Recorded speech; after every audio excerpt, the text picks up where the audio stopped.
ఇండియాలో only one writer hero characterization మీద రాయగలడు, that is Puri Jagannadh. Not only Prabhas, for Pawan Kalyan garu, నువ్వు నంద అయితే నేను బద్రీనాథ్, ఫర్ రవితేజ, సిటీకి ఎంతో మంది కమిషన్లు వస్తుంటారు పోతుంటారు, ఫర్ ఎన్టీఆర్, దండయాత్ర ఇది దయాగాడి దండయాత్ర, ఫర్ మహేష్ బాబు ఆఫ్టర్ పోకిరి. ఇప్పుడు కొడితే దిమ్మ తిరిగి మైండ్ బ్లాక్ అయిపోతాం. అంత మందిని మాసెస్ కి, యూత్ కి కంప్లీట్ గా దగ్గర చేసే వాళ్ళ ఇమేజ్ చేంజ్ ఓవర్ చేసిందంటే పూరి జగన్నాథ్ గారు.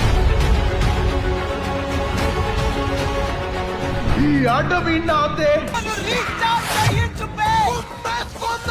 నన్ను ఇలా కొట్టే దమ్ము ఎవరికైనా ఉందా? పోరాడితే పోయేదేవి లేవరా ఎదవ బానిస సంఖ్యలు తప్ప. గంగారాం బన్ గయా గంగూబా. మాట్లాడుకోవటాలు లేవు. ఇలా రౌండ్ అప్ చేసి కన్ఫ్యూజ్ చేయొద్దు. అసి తిరగపోతే నేను బద్రీనాథ్. నాకు కొంచెం మెంటల్. ఆడే పళ్ళు దిమ్మ తిరిగిపోవాలి.